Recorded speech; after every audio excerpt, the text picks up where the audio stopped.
A Leitura de Ouvido, o podcast que transforma linhas em ondas sonoras. Eu sou o Lucas. Eu sou a Dayana. E o episódio de hoje é O Papel de Parede Amarelo, de Charlotte Perkins Gilman. Um conto semi-biográfico, escrito após uma severa psicose pós-parto, nesta estreia dessa escritora norte-americana que é referência do feminismo no século XIX. Isso aí é um dos textos mais aterrorizantes que a gente já trouxe aqui, né? E a gente já trouxe algum texto aterrorizante. E tem interlúdio, né? Vai ter um intervalinho aí no meio do conto e depois a gente volta pra história. Boa leitura! O Papel de Parede Amarelo, de Charlotte Perkins Gilman. Tradução, José Manuel Lopes.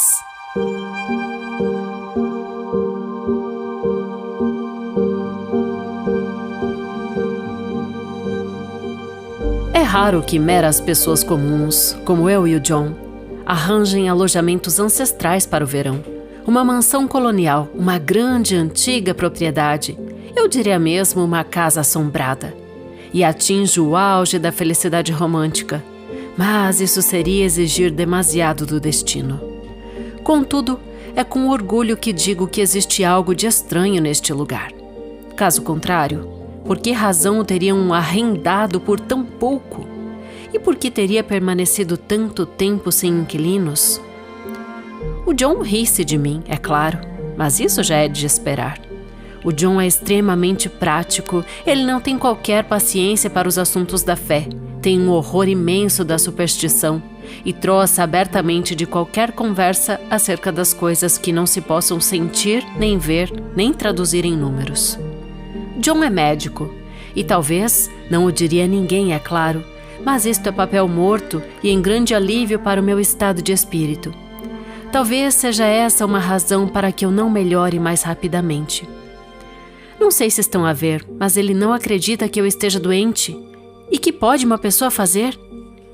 Se um médico de grande reputação, para mais um marido, convence amigos e familiares que nada de grave se passa realmente conosco, senão uma temporária depressão nervosa, uma ligeira tendência histérica, que haverá uma pessoa a fazer? O meu irmão também é médico, de grande reputação também, e diz a mesma coisa. De modo que tomo fosfatos e fosfitos, não sei bem quais, e tônicos, dou passeios, apanho ar, faço exercício e estou absolutamente proibida de trabalhar até me ter restabelecido. Pessoalmente não estou de acordo com as ideias deles. Pessoalmente acho que um trabalho de acordo com o meu modo de ser, com excitação e mudança, me faria bem. Mas que pode uma pessoa fazer? Apesar das opiniões deles, escrevi durante uns tempos. Mas, na verdade, isso acaba sempre por me fatigar bastante. Ter que fazê-lo tão veladamente, ou, caso contrário, ter que enfrentar uma grande oposição. Por vezes imagino que, dada a minha condição, se tivesse menos contrariedades e mais convívio e estímulo... Mas o John diz que o pior que eu posso fazer é pensar na minha condição, e confesso que isso me faz sentir sempre mal. De modo que não elaborei mais sobre o assunto e falarei acerca da casa. É um lugar maravilhoso, está bastante isolada, situada suficientemente longe da estrada, a cerca de 6 quilômetros da aldeia. Faz-me pensar nas casas inglesas de que lemos em livros, pois tem sebes e paredes e portões que se trancam, e uma série de pequenos alojamentos separados para os jardineiros e para o pessoal. Tem um jardim delicioso, nunca vi um jardim igual. Grande, cheio de sombra e de alhas rodeadas de buxo e ladeado de pérgolas, cobertas por longas trepadeiras, com assentos por baixo. Também tem estufas para plantas, mas estão agora todas partidas. Houve alguns problemas legais, segundo creio, algo que tinha que ver com os herdeiros e co-herdeiros. De qualquer modo, este lugar já está vazio há anos. Receio que isso estrague um pouco a minha fantasmagoria, porém não me importo. Há qualquer coisa de estranha nesta casa, posso senti-lo. Cheguei mesmo a dizê-lo a John numa noite de luar, mas ele disse-me que eu estava a sentir era uma corrente de ar e fechou a janela. Por vezes fico imensamente zangada com John. Tenho a certeza de que não costumava ser tão sensível. Acho que tal se deve a esta minha condição nervosa.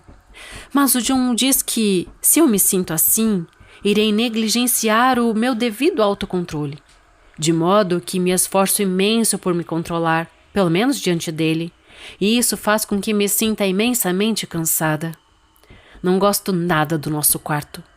Eu queria um no rés do chão, que dava para um terreiro e tinha rosas mesmo em frente da janela, e um cortinado de chita tão à moda antiga, mas o John nem sequer quis ouvir falar do assunto. Disse que tinha apenas uma janela e que não havia espaço para 2 camas, e não existia aí nenhuma outra divisão perto, caso ele quisesse mais alguma. Ele é muito cuidadoso, Eterno. Não me deixa dar um passo sem que eu siga uma direção específica. Tem um horário previamente estabelecido para cada hora do dia. Ele tem imensos cuidados comigo. Assim, sinto-me basicamente uma ingrata por não valorizar mais. Disse-me que tinha vindo até aqui só por minha causa, mas eu deveria ter um repouso absoluto e beneficiar de todo o ar livre possível. O teu exercício depende das tuas forças, minha querida, disse ele, e a tua comida do teu apetite, mas o ar poderás respirá-lo continuamente. De modo que ficamos com o quarto das crianças, no cimo da casa. É um quarto grande e arejado que ocupa quase o andar todo, com janelas a toda a volta e uma abundância de luz e de ar. Inicialmente era quarto de crianças e depois quarto de brincar e ginásio, segundo me parece, pois as janelas têm grades por causa das crianças mais pequenas e há argolas e coisas assim nas paredes.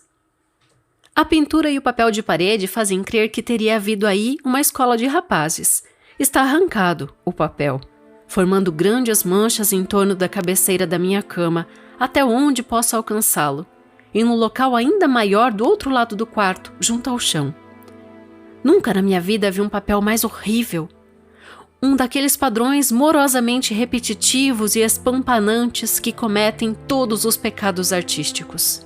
É suficientemente vago para confundir o olhar que o siga, mas suficientemente nítido para irritar constantemente e provocar uma estudiosa atenção. E se percorrermos estas incertas curvas imperfeitas por algum tempo, reparamos que, subitamente, estas se suicidam, que se afundam em ângulos extravagantes, que se destroem através das contradições inauditas. A cor é repelente, quase revoltante. Trata-se de um amarelo sujo e sombrio, estranhamente desbotado pela luz lenta do sol que aí roda. Em alguns lugares é baço, mas, no entanto, de uma lividez alaranjada, em outros de um tom cor de enxofre. Não será de admirar que as crianças o odiassem. Eu também acabaria por o detestar se tivesse que viver muito tempo neste quarto. Aí vem o John, e eu tenho que esconder isto. Ele detesta que eu escreva uma palavra que seja. Há já 2 semanas que estamos aqui, e antes nunca me senti com vontade de escrever desde esse primeiro dia. Agora estou sentada junto à janela cá em cima, neste atroz quarto de crianças, e não há nada que me impeça de escrever tanto quanto quero, para além da minha falta de forças. O John está fora o dia todo, e mesmo algumas noites, quando seus casos são sérios. Alegre-me que o meu caso não seja sério, mas estes problemas nervosos são extremamente deprimentes. O John não faz ideia de quanto de fato sofro. Sabe que não há razão para sofrer e isso satisfá-lo. É claro que se trata apenas de nervos. Afeta-me tanto não poder cumprir os meus deveres. Eu queria tanto ajudar o John, dar-lhe descanso e conforto. E aqui estou eu, pelo contrário, já transformada num fardo. Ninguém acreditaria quanto me custa fazer o pouco que consigo, vestir-me, receber as visitas e governar a casa. É uma sorte a Mary ser tão boa com o bebê, um bebê tão querido. E contudo não consigo estar com ele, põe-me tão nervosa. Suponho que o John nunca na sua vida tenha sido nervoso. Ele ri-se tanto de mim por causa deste papel de parede. A princípio ainda pensou pôr papel novo no quarto, mas depois disse-me que eu estava a deixar que este me incomodasse demasiado e que não havia nada pior para um doente de nervos do que entregar-se a tais fantasias. Disse-me que, depois de mudar o papel da parede, seria a pesada cabeceira da cama, depois as janelas gradeadas e em seguida a cancela ao cimo das escadas, para não falar de outras coisas. Bem sabes que este lugar só te está a fazer bem, disse ele. Para mais, minha querida, não estou interessado em renovar uma casa que apenas arrendei por 3 meses. Neste caso, deixa que nos mudemos para o andar de baixo, sugeri eu. Há lá quartos tão bonitos. Então ele tomou-me nos braços e chamou-me tontinha e disse-me que podíamos ir para a cave se eu quisesse, mas ele até nem se importaria de acaiar. Mas ele tem razão acerca das camas e das janelas e dessas coisas. O quarto é tão arejado e confortável quanto se poderia desejar. E é claro, eu não seria tão tonta a ponto de prejudicar o conforto do John, só por um mero capricho. Estou mesmo a começar a gostar do quarto grande, à exceção do horrível papel. De uma das janelas posso ver o jardim, essas misteriosas pérgolas cheias de sombra, as hilariantes flores antigas e os arbustos e as árvores de troncos rugosos. De uma outra tem uma adorável vista da baía e de um pequeno ancoradouro particular que pertence à propriedade. Há uma bela área cheia de sombra que vai até aí, desde a casa. Imagino continuamente que vejo pessoas a passear nestas áreas numerosas e nesses recantos de folhagem, mas o John já me avisou para não me entregar nunca a devaneios.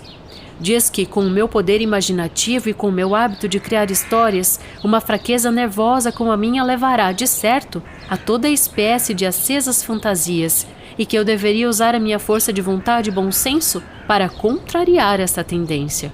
É isso que tento fazer. Mas, por vezes, que se ao menos me sentisse suficientemente bem para escrever um pouco, isso me aliviaria do tumulto das ideias e me descansaria. Mas chego à conclusão que me canso muito quando tento.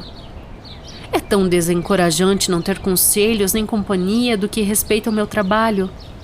O John dirá que irá convidar o primo Henry e a Júlia para uma visita prolongada quando eu estiver restabelecida. Mas diz-me que preferia pôr fogo de artifício na fronha do meu travesseiro do que permitir-me agora por perto essas pessoas estimulantes. Quem me dera poder melhorar depressa. Mas não devo pensar nisso. Esse papel olha para mim como se soubesse da terrível influência que exerce. Há um ponto recorrente onde parece descansar como um pescoço partido e 2 olhos como bulbos voltados ao contrário, que olham fixamente para nós. Fico mesmo zangada com a sua impertinência e permanência. Rastejam para cima e para baixo e para os lados, e esses olhos absurdos que não pestanejam estão por toda parte. Há um lugar onde 2 folhas não foram acertadas, e os olhos vão todos para cima e para baixo dessa linha, um pouco mais alto do que o outro. Nunca antes vira tanta expressão numa coisa inanimada, e todos sabemos quanta expressão estas possuem. Costumava ficar acordada na cama quando era criança, a encontrar mais entretém e terror em paredes vazias e mobílias simples do que muitas crianças numa loja de brinquedos. Lembro-me do modo como os puxadores da nossa grande e velha escrivaninha me costumavam piscar o olho, e havia aí um cadeirão que sempre me pareceu ser um amigo poderoso. Pensava que se todas as coisas me parecessem muito brutais, poderia sempre saltar para o cadeirão e sentir-me segura. No entanto, neste quarto a mobília é apenas pouco harmoniosa, porque a tivemos que trazer toda do andar de baixo. Acho que, quando isso era um local de brincadeiras, tiveram que tirar as coisas do quarto das crianças e não admira. Nunca vi tanta destruição como a que as crianças aqui fizeram. O papel de parede, como disse anteriormente, está arrancado em certos sítios e está mais colado à parede do que um irmão a nós. As crianças deveriam estar cheias de perseverança e também de ódio. Para mais, o chão está riscado, cheio de marcas fundas e de farpas. O próprio estuque foi arrancado aqui e ali. E esta pesada e enorme cama, que foi tudo o que encontramos no quarto, parece já ter andado na guerra.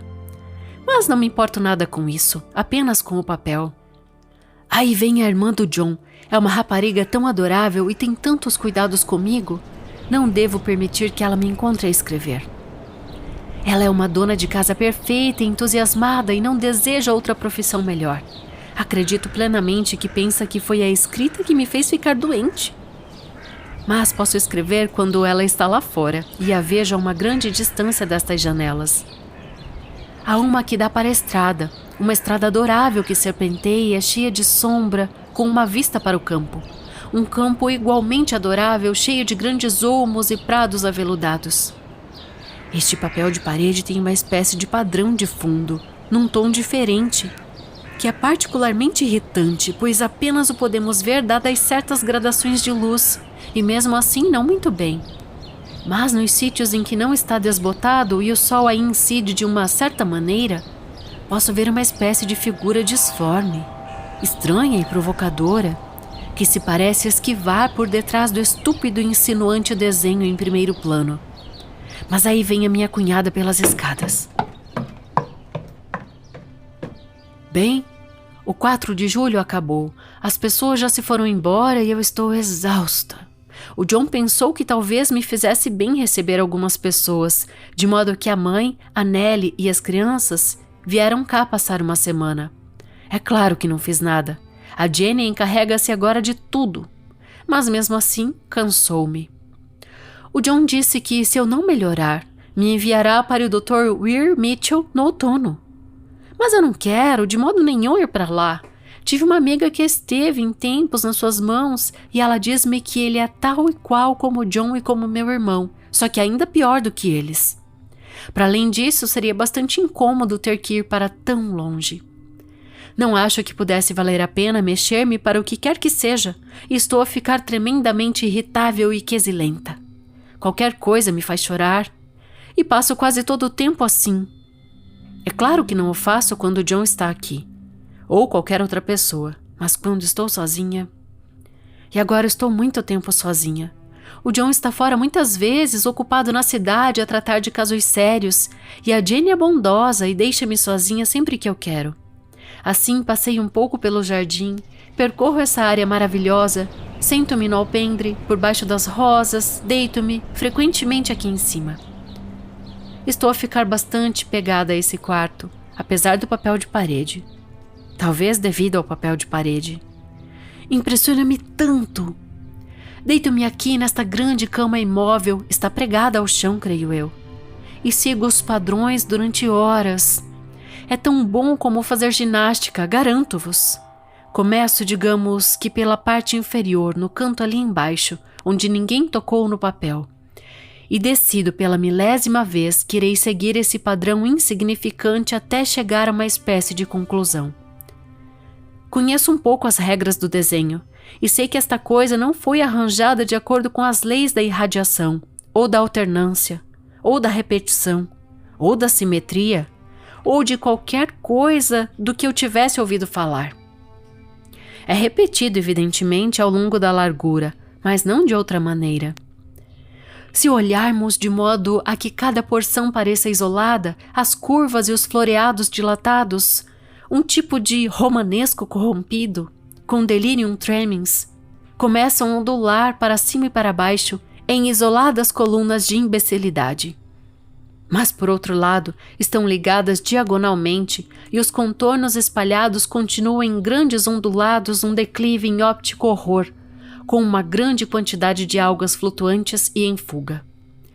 Tudo isso também se exerce na horizontal, pelo menos assim me parece, e eu canso-me tentando perceber o modo como continua nessa direção. Usaram uma porção horizontal como friso, e isso ainda aumenta mais a confusão. Há uma parte do quarto em que está quase intacto, e aí, quando uma luz de outra origem esmorece e o sol baixo aí incide diretamente, quase posso imaginar um padrão de irradiação, apesar de tudo. Esses grotescos desenhos intermináveis parecem formar-se em torno de um centro comum, para depois se precipitarem em grandes mergulhos de cabeça, de igual distração. Fico cansada quando os sigo. Talvez vá dormir uma cesta. Não sei qual a razão por que devo escrever isto. Não quero. Não me sinto apta. E sei que o John o acharia absurdo, mas eu tenho que dizer o que sinto e penso, de qualquer modo. E é um alívio tão grande. Mas o esforço está a tornar-se ainda maior do que o alívio. Agora, na maior parte do tempo, sinto-me preguiçosa e deito-me muitas vezes. O John diz que não devo perder as minhas forças e obriga-me a tomar óleo de fígado de bacalhau, muitos tônicos e coisas assim. Já para não falar na cerveja e no vinho e na carne mal passada. Querido John, ele adora-me, detesta que eu esteja doente.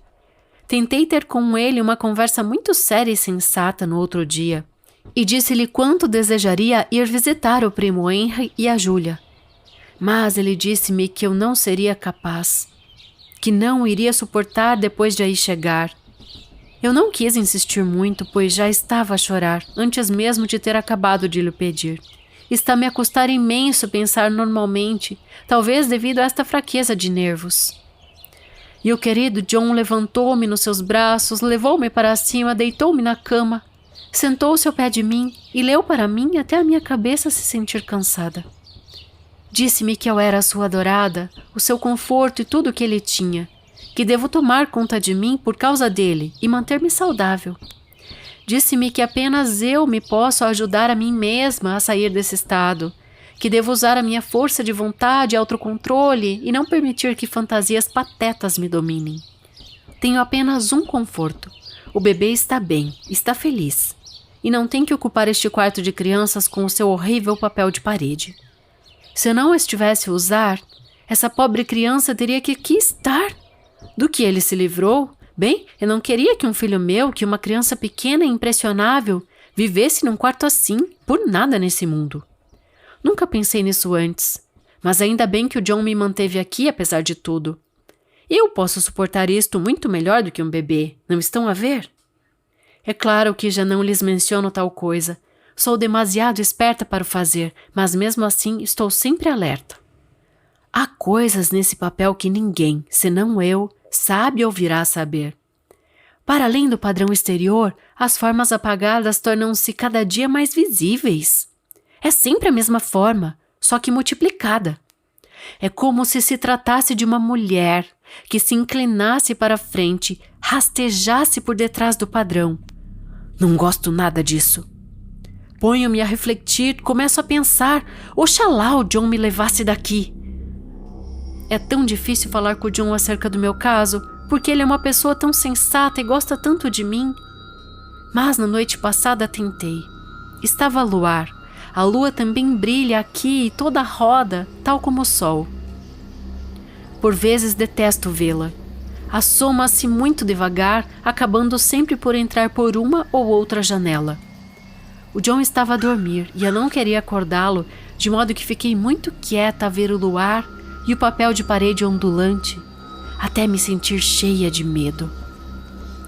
A figura apagada por detrás parecia abanar o padrão como se quisesse sair. Levantei-me sem fazer barulho e fui ver se conseguia sentir ou observar se o papel de fato se mexia. E quando voltei, o John estava acordado. Que se passa, minha menina? Disse ele. Não te ponhas assim a passear, ainda apanhas uma constipação. Pensei que talvez fosse uma boa altura para falarmos, de modo que lhe disse que não estava a melhorar nada nesse sítio e que desejava que ele me levasse dali. Mas por que, minha querida? Disse ele. O nosso arrendamento acabará dentro de 3 semanas e não estou a ver por que teremos que partir antes. As reparações ainda não estão acabadas em casa e agora não posso abandonar a cidade. É evidente que se estivesses em perigo, eu não hesitaria em fazê-lo, mas na verdade tu estás melhor, mesmo que não te des conta disso. Sou médico, querida, e sei o que estou a falar. Estás a ganhar mais peso e melhores cores, o teu apetite melhorou. Sinto-me mesmo muito mais descansado acerca do teu estado. Eu não ganhei peso, disse-lhe. Nem peso tanto como quando para aqui vim. O meu apetite poderá ser melhor à noite, quando aqui estás, mas piora de manhã quando estás longe. Que tontinha, observou ele, abraçando-me muito. Pode estar doente tanto quanto quiseres, mas agora, para podermos aproveitar as horas de sol, vamos dormir e falar nisso de manhã. E tu não te irás embora? Perguntei eu, muito triste. Mas por que teria que o fazer, minha querida? São só mais 3 semanas e depois faremos uma bela viagem por uns dias, enquanto a Jenny ajeita as coisas lá em casa. Acredita, querida, estás muito melhor. Melhor talvez fisicamente, comecei eu a dizer. Mas calei-me logo, porque ele se sentou na cama e olhou para mim com um olhar tão intenso e desaprovador que eu não consegui dizer mais nada. Minha querida, disse ele, peço-te por tudo, pelo amor que tens a nós e ao nosso filho, e também pelo amor que tens por ti mesma, que nunca, nem por um instante, deixes que essa ideia te entre na cabeça. Não há nada tão perigoso, tão fascinante para um temperamento como o teu.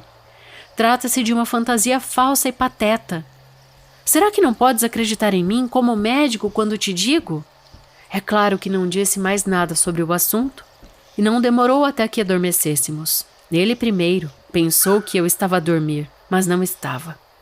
Fiquei aí acordada durante horas, tentando decidir se o padrão da frente e o padrão de trás se mexiam realmente, em conjunto ou em separado. Num padrão como este, durante o dia, há uma falta de sequência, um desafio das leis, que é constantemente irritante para uma mente normal. A cor é já suficientemente horrorosa e suficientemente fugidia, e suficientemente desesperante, mas o padrão é uma tortura. Pensamos que já o dominamos, mas ao avançarmos mais na sua sequência, este executa um salto mortal e faz-nos voltar ao princípio. Dá-nos um estalo na cara, atira-nos ao chão e pisa-nos. É como um pesadelo. O padrão exterior é de um florido de arabescos, que nos lembram um fungo. Se puderem imaginar um cogumelo venenoso com articulações, uma fila interminável de cogumelos venenosos desabrochando, crescendo em infinitas convulsões, bem, é algo assim. Quero dizer, por vezes. Há uma característica bem marcada acerca deste papel, qualquer coisa em que mais ninguém repara, exceto eu. E é o fato de mudar à medida que a luz muda.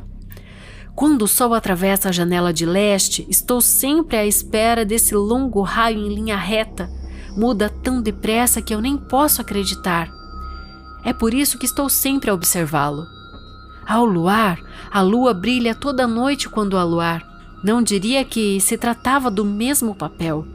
Há à noite em qualquer tipo de luz, ao entardecer, há a luz de velas, há a luz de candeeiros e, pior ainda, ao luar, transforma-se em grades. Refiro-me ao padrão exterior, e a mulher por detrás delas torna-se muito visível. Durante muito tempo nunca me dei conta desse esbatido padrão de fundo que aparecia por detrás, mas agora tenho quase a certeza que se trata de uma mulher. Durante o dia ela é discreta, calada. Imagino que seja o padrão que a mantém tão quieta. É tão intrigante. Mantém-me também calada durante horas. Agora passo muito tempo deitada. O John diz que devo dormir o mais possível. De fato, ele me pôs esse hábito, obrigando a que me deitasse durante 1 hora após cada refeição. É um hábito muito mau, estou convencida, porque, como estão a ver, eu não durmo. E isso dá aso à mentira, porque eu não lhe digo que estou acordada. Oh, não! Na verdade, estou a ficar um pouco receosa do John. Ele às vezes parece uma pessoa muito esquisita, e mesmo a Jenny tem em certas ocasiões um olhar inexplicável. Às vezes penso como se de uma hipótese científica se tratasse, que talvez seja o papel. Já observei o John quando ele não se dava conta de que o estava a fazer, e entrei subitamente pelo quarto usando uma desculpa inocente. Apanhei-o várias vezes a olhar para o papel, e a Jenny também. Uma vez até a apanhei com uma mão sobre este. Ela não sabia que eu estava no quarto, e quando lhe perguntei com uma voz baixa, muito baixa, da mais discreta maneira possível, o que estaria ela a fazer com o papel, ela voltou-se como se tivesse sido apanhada a roubar e parecia muito zangada. Perguntou-me por que razão a assustava assim. Depois disse-me que o papel manchava tudo que nele tocasse, que tinha encontrado manchas amarelas em todas as minhas roupas e nas do John, e que desejaria que tivéssemos mais cuidado. Não vos parece uma desculpa inocente? Mas eu sabia que ela estava a estudar o padrão. Estou decidida que ninguém descubra suas características, senão eu.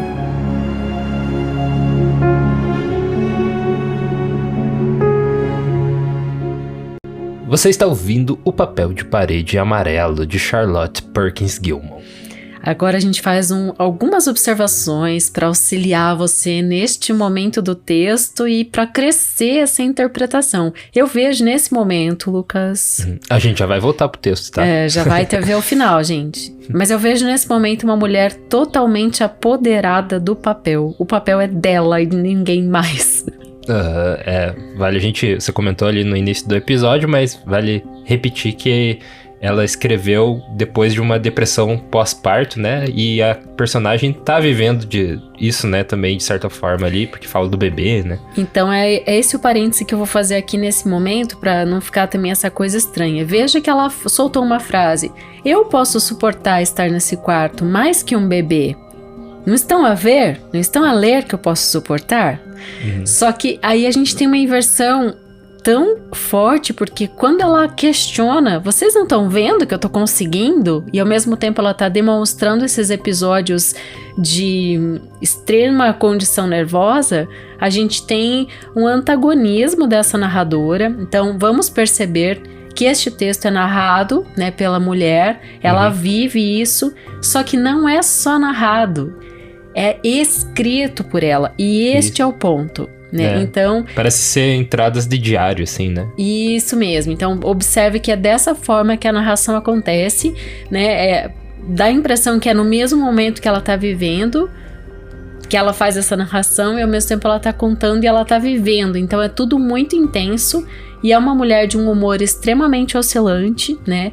E que ela fica cansada para se controlar. Quando a gente retornar, depois que você terminar de ouvir esse episódio, eu vou trazer umas explicações sobre literatura gótica e explicar por que esse texto foi encaixado em literatura gótica. Fica com isso em mente, com isso em mente de que ela escreve e diz o que sente e o que pensa. Isso, então vamos aí pro terço final aí do conto, né, dá pra se dizer assim. E no final a gente volta a falar mais sobre a vida da Charlotte Perkins também, né, sobre a biografia dela. A gente vai falar tudo que é possível falar. E daí a gente fala sobre o conto mais livremente, sem medo de te dar spoiler, né. Boa leitura. Agora a vida é muito mais excitante do que costumava ser. Estão a ver? Tenho agora algo mais a esperar, a antecipar, a observar. Como realmente melhor, e sou mais calada do que o costume. O John está muito contente por me ver melhorar. No outro dia, riu-se um bocadinho e disse-me que eu estava a rejuvenescer, apesar do papel de parede. Interrompi-o com uma gargalhada. Não tinha a intenção de lhe dizer que era por causa do papel de parede. Ele iria troçar de mim. Talvez me quisesse mesmo levar para outro sítio. Não tenciono partir agora, até ter descoberto tudo. Tenho mais uma semana e acho que isso será suficiente. Estou a sentir-me bastante melhor. Não durmo muito durante a noite, pois é tão interessante observar os desenvolvimentos, mas durmo muito durante o dia. Durante o dia, tudo isso é cansativo e intrigante. Há sempre novos rebentos nesse fungo e novas tonalidades de amarelo por todo o papel. Nem sequer as posso contar, ainda que conscientemente o tenha tentado fazer. É de um estranhíssimo amarelo esse papel de parede. Faz-me pensar em todas as coisas amarelas que jamais vi.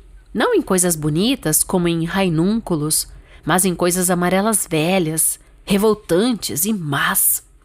Mas o papel tem ainda uma outra coisa. O cheiro. Dei-me logo conta dele assim que entramos no quarto. Mas com tanto ar e sol, não era muito intenso.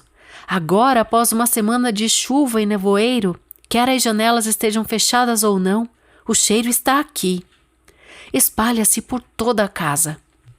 Sinto-o pairar na sala de jantar, a ocultar-se na sala de estar, a esconder-se no vestíbulo, à minha espera nas escadas. Infiltra-se no cabelo. Mesmo quando monto a cavalo, se voltar subitamente a cabeça e o surpreender, aí está o cheiro. Trata-se de um odor tão peculiar, tenho passado horas a tentar analisá-lo, para saber o que cheira. Não é mau a princípio, e é muito suave, mas é o odor mais sutil e persistente que alguma vez conheci. Com esse tempo úmido e horrível, acordo toda a noite e reparo que paira sobre mim. De início costumava incomodar-me. Cheguei mesmo a pensar seriamente em incendiar a casa para matar o cheiro. Mas agora já estou habituada. A única coisa em que consigo pensar que é semelhante é a cor do papel. Um cheiro amarelo. Há uma marca muito engraçada nesta parede, mesmo embaixo junto ao rodapé. Um risco que percorre o quarto a toda a volta. Vai por detrás de todas as peças do mobiliário, exceto da cama. Trata-se de uma longa linha direita e esborrotada, como se alguém a tivesse tentado apagar insistentemente. Imagino como teria sido feita, a quem a teria feito e por que razão a fizeram. Sempre a volta, faz-me tonta. Descobri algo, finalmente. Ao observá-lo à noite, quando muda tanto, acabei por descobri-lo. O padrão exterior mexe-se de fato e não admira. A mulher por detrás dele abana-o. Por vezes há uma grande quantidade de mulheres por detrás, outras apenas uma, e ela rasteja rapidamente, e o seu rastejar faz tremer todo o papel. Depois, nos locais mais iluminados, ela fica quieta, e nos sítios mais sombrios, agarra-se às grades e abana-as com muita força. E ela está sempre a tentar trepá-las para se libertar. Mas ninguém poderia trepar e sair desse padrão. Estrangula tanto as pessoas. Acho que é por isso que tem tantas cabeças. Essas atravessam-no e em seguida o padrão estrangula-as e volta-as ao contrário e faz com que seus olhos fiquem brancos. Se essas cabeças estivessem cobertas ou fossem retiradas, não seria assim tão mal. Acho que essa mulher sai durante o dia. E vou dizer-vos por quê. Em segredo, eu já a vi. Posso vê-la através de cada uma das minhas janelas. É sempre a mesma mulher, bem sei, porque ela está sempre a rastejar, e a maior parte das mulheres não o faz durante o dia. Vejo-a nessa longa área cheia de sombra, a rastejar para cima e para baixo. Vejo-a sobre essas pérgolas cobertas de cachos floridos, a mover-se sutilmente através do jardim. Vejo-a nessa longa estrada, sob as árvores, a rastejar. E quando passa uma carruagem, ela esconde-se sob as ramagens das amoras. Não a critico mesmo nada. Deve ser muito humilhante ser-se assim apanhada a rastejar durante o dia. Fecho sempre a porta quando rastejo durante o dia. Não o posso fazer à noite, pois sei que o John iria logo suspeitar de qualquer coisa. E o John tem andado tão estranho que eu não quero irritar. Quem me dera que ele arranjasse um outro quarto. Para além do mais, não quero que ninguém deixe sair essa mulher à noite, senão eu. Muitas vezes, imagino se a conseguiria ver de todas as janelas ao mesmo tempo. Mas por mais rapidamente que me volte, só a consigo ver através de uma janela de cada vez. E se bem que sempre a veja, ela poderá esconder-se mais depressa do que eu poderei voltar-me. Já a observei muitas vezes lá longe, em campo aberto, a rastejar com mais rapidez do que uma nuvem de sombra no vento alto. Se ao menos esse padrão exterior se conseguisse separar do interior, tenho a intenção de o experimentar, pouco a pouco. Descobri uma outra coisa engraçada, mas não irei contar desta vez. De nada adianta acreditarmos muito nas pessoas. Só me restam 2 dias para arrancar este papel e acho que o John já começou a reparar nisso. Não gosto da expressão nos seus olhos. E ouviu fazer uma série de perguntas profissionais a Jenny a meu respeito. Ela conseguiu fornecer-lhe um ótimo relatório. Disse-lhe que eu dormia muito durante o dia. O John sabe que eu não durmo muito bem à noite, pois estou sempre tão calada. Ele também me faz toda espécie de perguntas e pretendeu ser muito tenro e simpático. Como se eu não conseguisse ver através dele.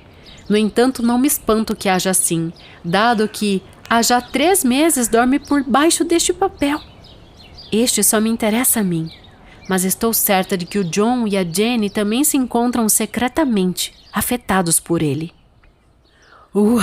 Esse é o último dia, mas chega-me, o John teve que passar a noite na cidade e só irá chegar ao entardecer. A Jenny quis dormir comigo, a espertalhona, mas eu disse-lhe que sem dúvida descansaria melhor durante a noite se estivesse sozinha. Isso foi bastante astuto da minha parte, porque não estava com efeito de modo nenhum sozinha. Logo que o luar rompeu e essa pobre mulher começou a andar e a abanar o padrão, eu levantei-me e fui ajudá-la. Eu puxava e ela tremia. Eu tremia e ela puxava. E antes que fosse manhã, tínhamos arrancado metros desse papel. Uma tira talvez tão alta como a minha cabeça, ao longo de metade do quarto. Depois, quando o sol chegou e aquele horrível padrão se começou a rir de mim, decidi que acabaria com ele hoje mesmo. Vamos nos embora amanhã e estão a mudar outra vez toda a mobília para o andar de baixo, para que as coisas fiquem como estavam antes. A Jenny olhou para a parede embasbacada, mas eu disse-lhe muito alegremente que o tinha feito apenas por raiva a essa coisa tão atroz. Ela riu-se e disse-me que não se importaria de o ter feito, mas que eu não me deveria ter cansado. Como ela dessa vez se traiu a si mesma. Mas eu estou aqui e mais ninguém poderá tocar nesse papel, não em vida. Ela tentou fazer-me sair do quarto. Era por demais óbvio, mas eu disse-lhe que este estava agora tão sossegado e vazio e limpo que eu achava que não me iria deitar outra vez e dormir tanto quanto pudesse, para não me acordar nem mesmo para o jantar, que eu chamaria por ela quando acordasse. De modo que ela se foi embora. As criadas foram-se embora e as coisas foram-se embora e nada mais ficou senão a armação da cama pregada ao chão, com o colchão de lona que encontramos nela. Vamos dormir hoje no andar de baixo e amanhã apanharemos o barco para casa. Agora gosto muito do quarto.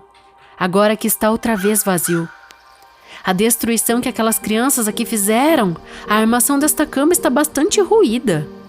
Mas tenho que voltar ao trabalho. Tranquei a porta e atirei com a chave para o caminho em frente da casa. Não quero sair, não quero que ninguém aqui entre até o John chegar. Quero surpreendê-lo. Tenho aqui uma corda que nem sequer a Jenny descobriu. Se essa mulher chegar a sair e tentar fugir, posso amarrá-la. Mas esqueci-me. Não posso lá chegar se não tiver qualquer coisa para onde subir. Esta cama não se mexe. Tentei levantá-la e empurrá-la até ficar magoada, e depois fiquei tão furiosa que mordi um bocadinho da madeira e um canto, mas magoou-me os dentes. Depois arranquei o papel todo até onde conseguia chegar, de pé no chão.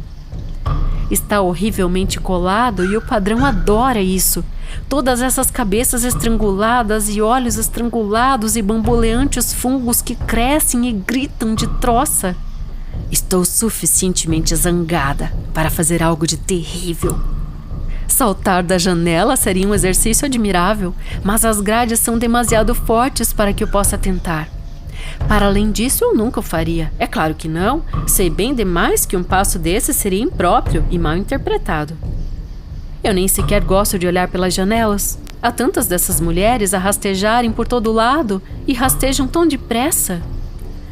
Imagino se saíram desse papel de parede tal como eu. Mas eu estou bem atada agora à minha corda bem escondida. Ninguém me apanha lá fora, nessa estrada. Acho que terei que voltar para detrás do padrão quando a noite vier. E isso é difícil. É tão agradável estar neste grande quarto a rastejar até me fartar. Não quero ir lá para fora, não o farei, mesmo que a Jenny me peça. Porque lá fora temos que rastejar pelo chão. E tudo é verde em vez de amarelo. Mas aqui posso rastejar sem esforço pelo chão. E o meu ombro cabe mesmo bem nessa longa linha esborratada ao longo da parede, de modo que não me poderei perder. Bem, aí está o John à porta.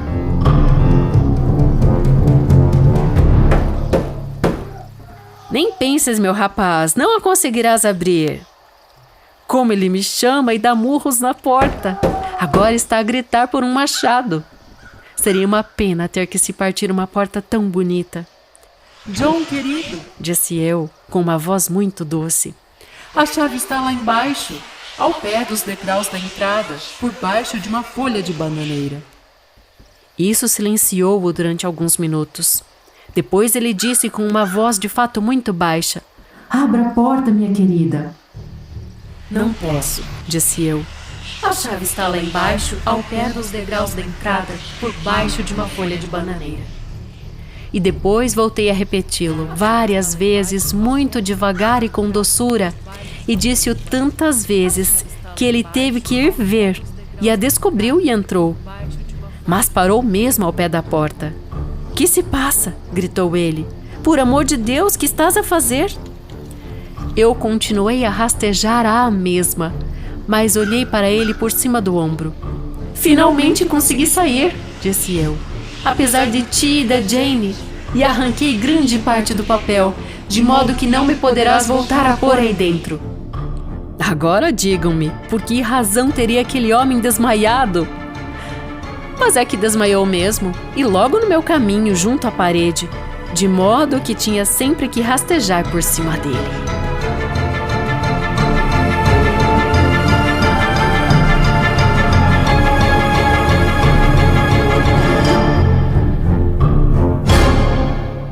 E esse foi O Papel de Parede Amarelo, de Charlotte Perkins Gilman.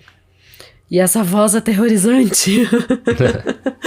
Eu fiquei assustado. Meu Deus, saiu de mim isso. Teve umas alterações vocais ali. Mas tem um tom forte também de sobrenatural, né? Nessa história. Tem esse tom forte. Na verdade, tem o tom da loucura. E nesse tom de loucura, eu vejo que tenha sido o que fez com que lá no começo, quando o texto saiu em 1892... ele tenha sido classificado como literatura gótica, porque a loucura é comum dentro da literatura gótica e é sempre ligada à fantasia, né, como você falou, né, e à literatura fantástica também. É uma narrativa um pouco mais negativa, né, a gente já tem exemplos aqui no podcast como O Corvo, do Edgar Allan Poe, é um dos grandes textos góticos que a gente tem aqui, As Flores do Mal, do Charles Baudelaire também. Uhum. Né? E a gente vê esse negativo ao mesmo tempo que a gente vê esse... Nossa, algo tá mudando, algo metafísico tá transformando o físico desse personagem, né? É algo do obscuro, assim. Essa ideia também de priorizar os pensamentos dos personagens, o que ele tá vendo, enfim, essas vivências todas são características do gótico. Uhum. É um gênero que surgiu na metade do século XVIII, na Inglaterra. O primeiro livro, assim, a obra precursora de gótico foi O Castelo de Otranto, de Horace Walpole. Né? E a gente tem, além desses que eu já citei, no Brasil eu vou falar aqui do Augusto dos Anjos, que é um episódio recente, né? Eu e Outras Poesias, o livro Eu dele, né? A gente tem essa pegada gótica. Não, das sombras lá também, né? Monólogo de uma Sombra, não é? É dele também. Tá nesse mesmo livro. E A Lira dos 20 Anos, do Álvares de Azevedo, é outro que tem essa pegada gótica. Além de, claro, a gente citou recentemente o Retrato de Dorian Gray, do Oscar Wilde, né? Super. Também são exemplos aí que a gente pode estar trazendo para você. Mas fechemos o parente do gótico e vamos nos ater aos detalhes, então, de O Papel de Parede Amarelo. Esse texto para mim é muito hipnotizante. Sim. E ele é dito mesmo como semi-biográfico porque ele foi escrito após ali uma severa psicose. A autora, né, a Charlotte Perkins Gilman, a gente vai ter que contar, Lucas, a vida dela junto com o debate dessa vez. Vamos jogar a vida pro final, né? Esse texto que você ouviu hoje, ele é o mais famoso dela. É o mais famoso. Então é o best-seller dela. E ele saiu em 1892 no The New England Magazine, né, em janeiro de 1892. Daí em 1899 ele saiu como livro, assim, um livro individual, né? Era muito comum, né, sair em periódicos, assim como no Brasil e no mundo todo, né? Então a gente tem essa historinha por trás do texto, mas antes disso a gente tem a própria historinha de vida dela, porque ela se casou e teve um relacionamento de 10 anos, e desse primeiro casamento nasceu a Catherine, né, que é a sua filha. E ela, apesar de amar muito a bebê, como a narradora do texto, né, ela viveu, sim, uma espécie de depressão pós-parto. Se fosse hoje... Foi depressão pós-parto, né? Se fosse hoje, né, ela teria inúmeros amparos, né, inúmeras formas de acolhimento, né, rede de mulheres conversando. Mas ali a gente tem uma circunstância, assim, de uma mulher que é meio que aprisionada num lugar, se a gente for pensar. E nessa época você tinha também essa repreensão, assim, da mulher, né, como... em geral, né? Não só da mulher, mas tudo que era conflitos psicológicos, né, tinha esse olhar, tipo, para de fazer isso, né, porque você tá enlouquecendo. Sai dessa, né, como se fosse, assim, simples. E o John, que é marido dela e que é médico, ele diz justamente isso, né, você não pode se entregar a devaneios, a fantasias. Então, isso que você acabou de falar, é o que ela ouvia e ela coloca isso no papel. E também tem essa, eu sou médico, por que você não ouve a minha opinião de médico, né, e daí a gente sabe também muitas vezes que o santo de casa não faz milagre, né? Então... E não só o marido, como o irmão era médico, ela deixa isso claro no texto, né? Bom, lembrando aqui pra você que ela está escrevendo enquanto nos conta, né? Então, a escritora também fez isso, né? E eu vejo que se não fosse pela escrita, um cano de escape, quem sabe ela tivesse enlouquecido totalmente, mais do que esse rastejar do fim do conto. Vamos falar do rastejar agora? Sim. Tinha ali da escrita também, tinha uma coisa também... eles não podem ver que eu tô escrevendo e tal, era né? uma escrita escondida. Né? O rastejar me lembrou muito o Exorcista. Então, nesse momento, a gente vê que primeiro ela enxerga no papel uma mulher que é visível, né, discreta de dia e sai à noite. Daí, lá pelas tantas, ela começa a se entrecruzar com essa mulher. É como se ela fosse essa mulher, né? Cada um vai interpretar de uma forma, mas a gente percebe que ela vai meio que misturando as coisas, porque... Mas nesse segundo momento do texto, depois do interlúdio ali, perceba, leitor de ouvido, que ela muda o tempo verbal e a regência das frases. Ela começa a falar, levantei-me e fui ajudá-la. Primeiro ela ajuda a mulher, depois ela fala que ela é a própria mulher. E ela termina rastejando em cima do marido. Né? Então, isso tem muitas interpretações, se você for imaginar assim, psicológica, emocionalmente falando, quem sabe ela... Ao se libertar e conseguir escrever, ela se sentiu um pouco superior a ele, mas não é isso que aconteceu, né? A gente tem, na verdade, de fato, uma mulher meio numa crise mesmo, louca, fazendo esse ato não normal, né? E tem também várias dicas, assim, sobre o quarto, né? Primeiro que é o quarto de criança e tal, daí tinha argolas nas paredes, que eu achei estranho, né? E a câmera de ferro e tava fixa no chão. Parafusado no chão, e várias ranhuras no chão também, né? Que me lembrou arranhado mesmo, né? De unha. E tem várias dessas dicas, assim, que faz você pensar, não, esse quarto já tem algo estranho, né? Já não é um quarto de criança, não como eles acreditam que é, né? Então, a gente vai ver, né? No começo do conto ela já fala que é uma mansão colonial que foi alugada pro verão, né? Então, os 3 meses ali de verão, eles vão viver nessa casa e a gente percebe que a casa deles está sendo reformada, a casa mesmo, a família, né? Na 4ª linha do texto, para quem já tá com o livro físico, ela fala, a casa é assombrada. Então ela começa dando essa dica pra gente de cara... que é barato também o aluguel, né? Que o aluguel tá muito barato, então se desconfia disso. E ao mesmo tempo, ela meio que desvirtua um pouco, porque ela fala que tem uma adorável vista, um lindo jardim com hilariantes flores, árvores de troncos rugosos. Então ela elogia, né? Não só a insolação, como o visual geral da casa, mas ao mesmo tempo, ela como se ela entrasse numa ostra e começasse a narrar esse interno tão oprimente, né? Tão opressor, que é esse quarto onde ela é colocada no andar de cima, porque é o quarto maior, e eles estão ali, afinal, porque ela precisa se restabelecer de saúde. O bebezinho dela é cuidado pela Mary, né? E tem também a irmã do marido, né? A cunhada que aparece ali interagindo com ela. E nesse momento que a gente fez a pausa ali, já no quase meia hora de texto, a gente vê que ela está apoderada do papel. Ela recém viu a cunhada dela de frente pro papel. E a cunhada que lava roupa, que cozinha, reclama. Puxa, tá manchando tudo de amarelo. Né? Então... é muito... Você não consegue explicar. Então, esse já é uma característica do Fantástico que a gente falou em edições anteriores, né?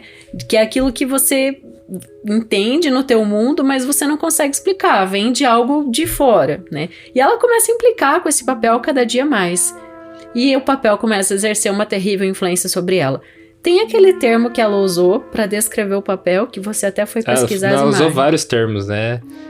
Um era Hysterical Tremens. Delirium Tremens. Delirium Tremens, né? Que ele é como se fosse uma leitura daqueles detector de mentira, sabe? Que fica aqueles risquinhos, assim. É como se fosse isso, assim. Então, imagina papel de parede tendo esses risquinhos. E outro é aquele brócoli que ela descreve, né? Que eu descobri que é o tipo de brócoli depois. Como é que era o nome? Romanesco? Não é isso? Acho que era romanesco. Mas, enfim, que daí deu de ter essa impressão bem forte de uma coisa ilusória, assim, de uma ilusão de ótica mesmo, porque se você pesquisar esse nome que ela falou, já vamos confirmar se é o romanesco mesmo que ela falou. Ele tem espirais, assim, que vão girando e girando, e vão se... É como se fosse uma flor bem rica, assim, em detalhe. Então é bem estranho mesmo, só de você olhar pro negócio, você já tem uma certa ilusão de ótica. Ela fala de um padrão de radiação também, né? Grotescos desenhos intermináveis. Isso. E você achou aí a palavra? Qual que é? Você arrumou? Tô procurando. Eu pus padrão aqui na pesquisa. Vem padrão muitas. Não, aqui, ó. Arabescos, ela fala também. Nossa. O padrão exterior é um florido de arabescos que nos lembram um fungo. Essa parte do fungo é interessante. Cogumelos venenosos, né? Ela fala de cogumelos venenosos, né? Articulações desabrochando, infinitas convulsões. E daí ela fala do cheiro. Quando eu era mais jovem, eu dizia que eu tinha uma dor amarela. Sabe aquela dor que vai assim? Meu Deus, parece que fala tá até um cheiro amarelo. Ela fala do cheiro amarelo. E daí eu me lembrei dessa parte da minha dor amarela lá, que tá na minha história de vida.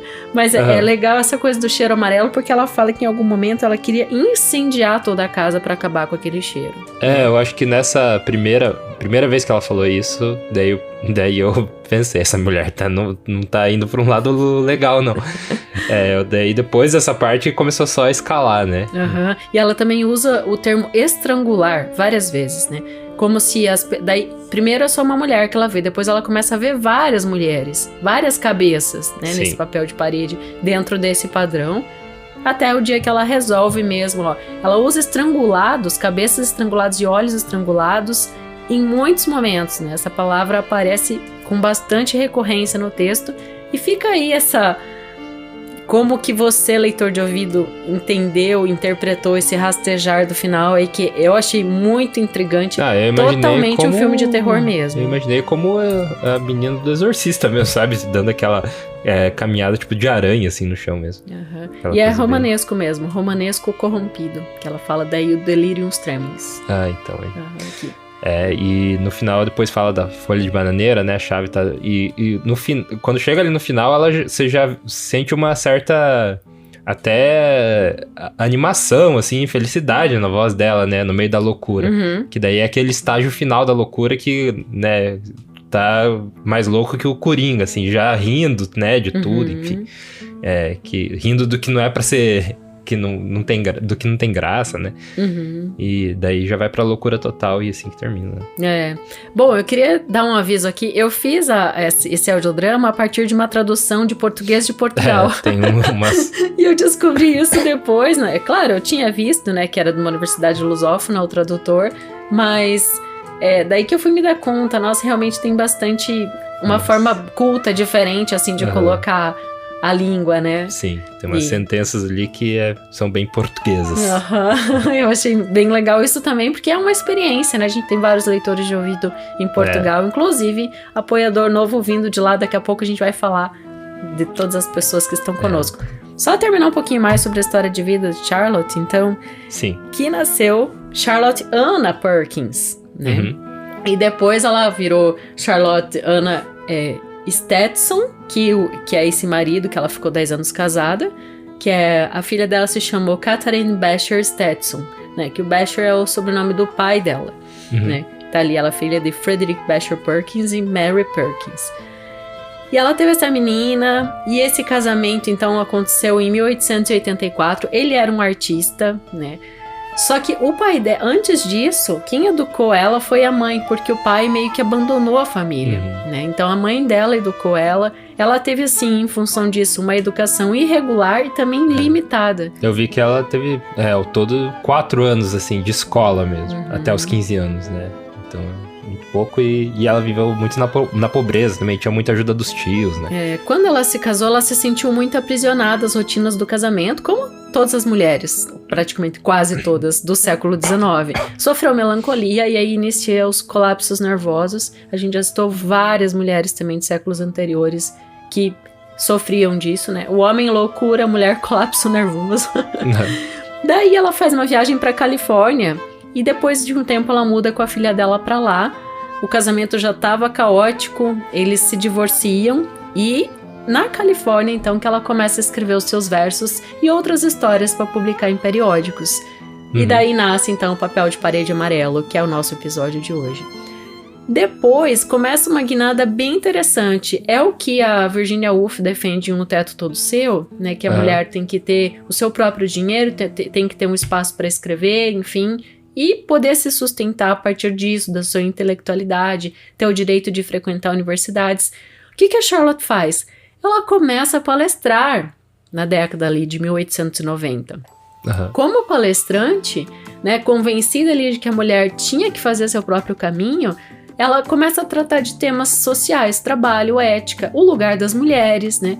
E ela vai tendo, assim, conhecimento e interagindo com outros escritores importantes, como a George Bernard Shaw, né? Também a gente tem Beatrice e Sidney Webb, que esses dois eu confesso que eu não conheço.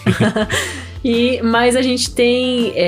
são pessoas que têm esse engajamento social, né? São líderes sociais e que colocam essas ideias à frente. Ela publicou, então, o que se foi considerado um manifesto, né, dessa questão da independência econômica das mulheres, que é Women in Economics, né? E isso em 1898. Depois ela fez outros escritos falando disso, ampliando esse conhecimento. Esse manuscrito foi tão importante, foi traduzido para 7 países, né? Então a gente tem uma mulher do século XIX que começa a colocar suas ideias no papel de que a mulher tinha que ter independência. Então por isso também que é legal a gente apresentar a Charlotte Perkins Gilman aqui para você. E o Gilman vem do primo que ela se casou depois.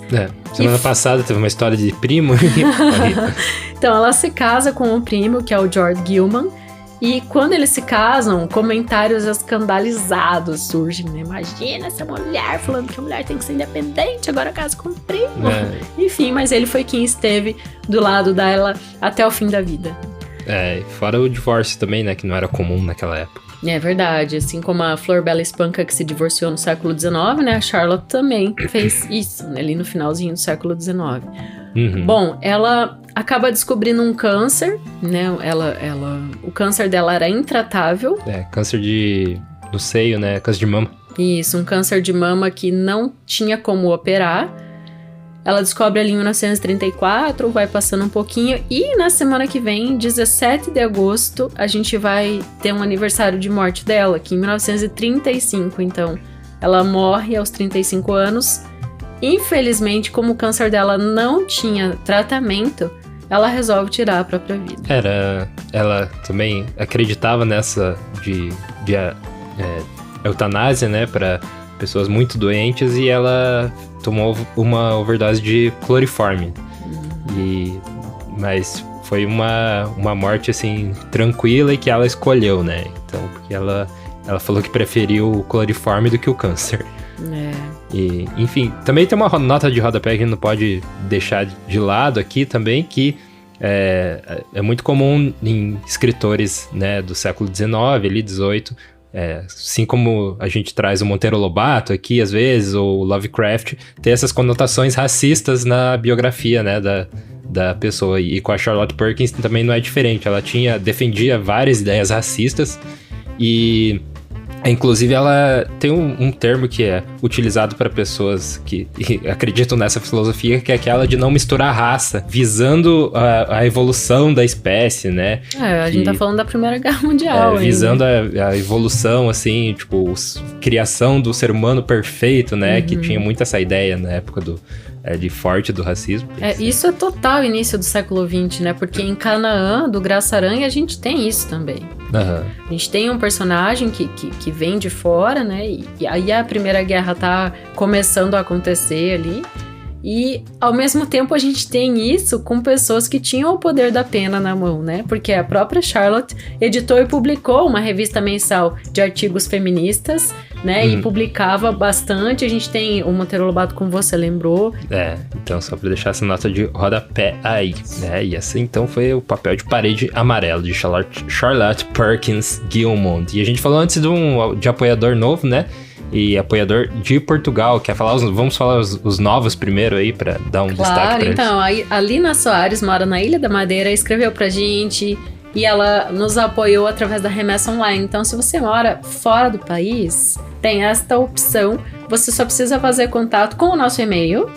leituradeouvido@gmail.com. Daí a gente te passa todas as informações, como que você pode fazer isso, né? Então, se você é de fora do Brasil e nos escuta e quer nos apoiar, vem conosco também. A Lina fez isso e é nossa apoiadora e vai estar na nossa lista e todo ano ela fez um apoio anual, Lina Soares. E além dela entrou de novo a Regina Pacheco e a Valéria Batista Pereira. Isso aí, esses são os novos apoiadores do Leitura de Ouvido. Então, se você quer também ser um dos nossos apoiadores, a gente fala o nome de todos os nossos apoiadores em todos os episódios, então a gente dá um crédito aqui final. E também toda semana você recebe o estudo completo das obras, né, que a Dayana faz. Então vai pro teu e-mail o estudo completinho ali, com tudo que a gente falou aqui, mais ainda, né? Assim como a arte de capa vai pro e-mail dos nossos apoiadores. E também eles ficam sabendo, né? Quando o episódio novo vai ao ar, eles são os primeiros a saber. Então, se você quer nos apoiar, em apoia.se/leitura de ouvido ou pela chave Pix, leituradeouvido@gmail.com.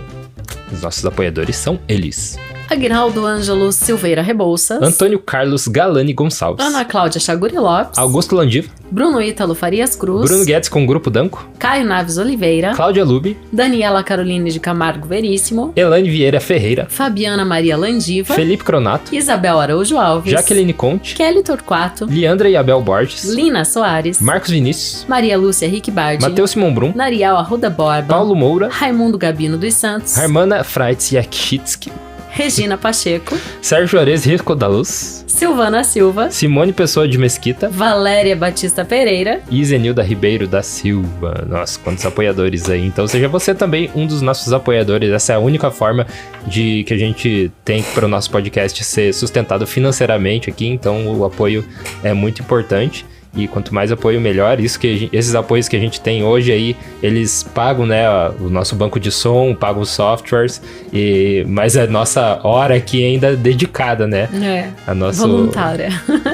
A nossa hora de edição aqui, narração, então ainda é um trabalho assim que está sendo voluntário. Então, então fica aí para você nos apoiar também, que ajuda muito o nosso podcast. Por falar em voluntário e estudos, eu queria fazer uma correção. Na semana passada eu falei que o primo era bombado. Se eu começar a fazer isso, eu vou ter muita correção todo episódio.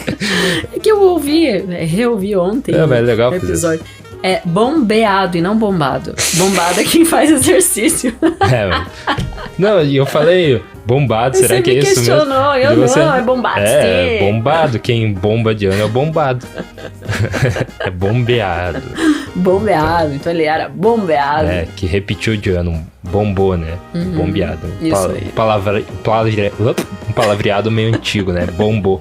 Bombou quer dizer reprovou. Rodou, né? Uma bombada é legal. Bombar é legal. Mas bombear, assim, né? Então ele é bombeado, gente. Então não sejam bombeados. Eu tenho certeza que todo mundo aí do Leitura de Ouvido, todos os nossos leitores de ouvido, não tem nenhum bombeado. Não, são todos muito espertos. Isso aí, a gente vê na próxima leitura. Direção e narração, Dayana Pasquim. Edição, artes de capa e trilha sonora de abertura, de Lucas Piasecki. Produção, Roca Studios. Avalie no Spotify e na Apple Podcasts. Siga para não perder os próximos episódios. Inscreva-se em youtube.com/leitura de ouvido. Siga no Instagram Leitura de Ouvido. Fale com a gente no leituradeouvido@gmail.com. E a gente te vê na próxima leitura.